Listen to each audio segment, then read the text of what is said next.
Today we're going to talk about how you should learn. Everyone thinks that you need to become an expert in order to be able to succeed.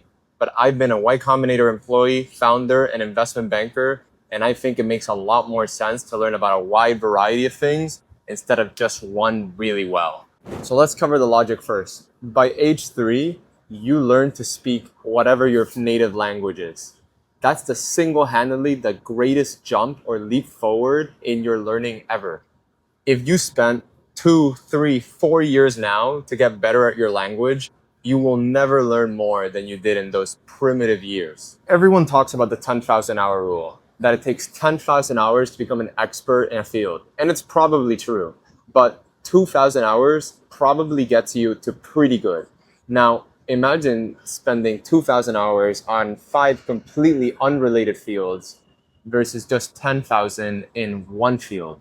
I can almost guarantee from my experience that that will make you much more of an invaluable employee or founder or whatever it is than just being really good at just one thing.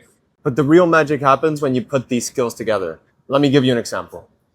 If you're an amazing marketer, you can make the best ads possible, but you won't have any idea what it takes to be able to grow your team. Now, if you are an expert hirer, you actually do know what it takes to grow your team, but have no idea what are the required skills to create a great marketing team. You can see that if you learn both of them, even 80% of the way there, you can do something that you couldn't do with the sum of the parts. Hire great marketers. And that is made invaluable and essentially makes you an expert on this one niche field. Now imagine how many more combinations of fields you could do across 5 different tasks, right? You could be marketing hiring, or you could do technical hiring for coders, or you could do coding, marketing ads, for example.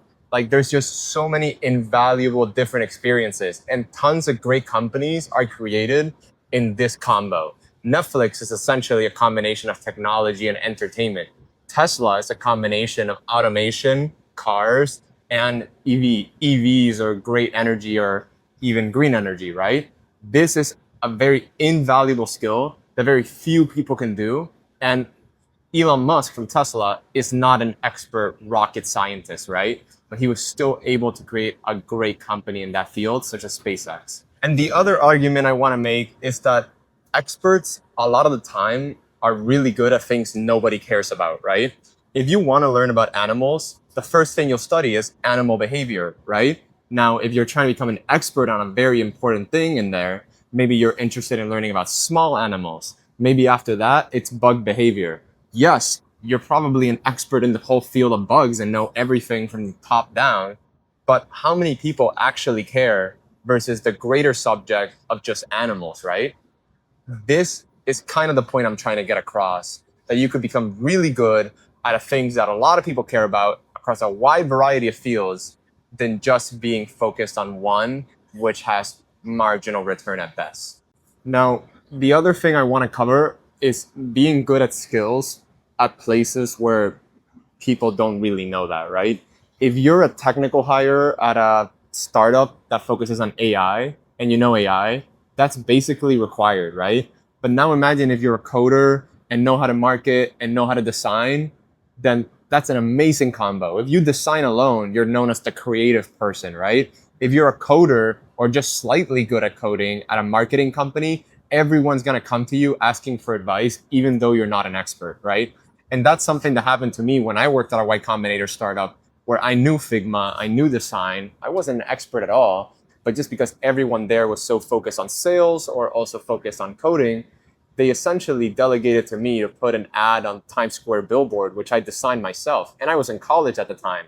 So this is kind of the point I'm trying to get across, where if you're really good at a wide variety of things, you kind of stand out by having a high chance of being good at something that no one else is good at.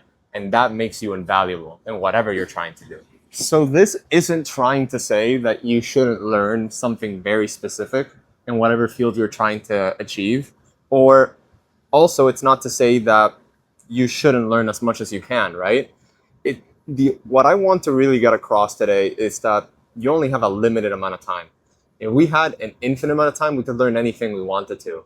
But if you want to be able to focus on the most valuable things to provide the greatest amount of value, I think it makes a lot of sense to just be pretty good at a wide variety of things. This is especially true with what's happening today, which as of 2025, which is this video, it's a lot of AI development. The world is very uncertain and a lot of people are worried about their jobs. So I wanted to make this video to be able to help people, at least from what I've learned, on that it's a great experience to know about a lot of things. I believe that a lot of the great people that we've seen in today's world have been able to be good at a wide variety of things and also be just good enough to hire people who are better than them at whatever specific field that is, right?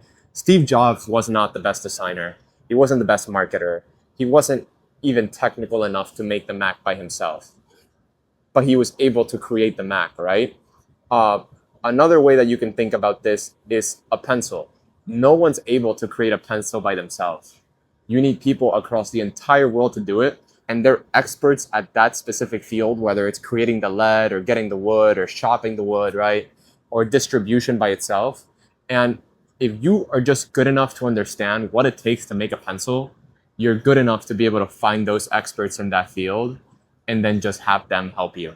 That's kind of what I wanted to get across. So appreciate you guys listening to this. This is my first ever YouTube video, by the way, so it might look like it, but I want to mostly focus on shorts content, but whenever I think that I have an important content I want to get across and actually share with all of you, I want to do videos like this. So let me know what you're more interested in, and maybe I'll try to focus on that.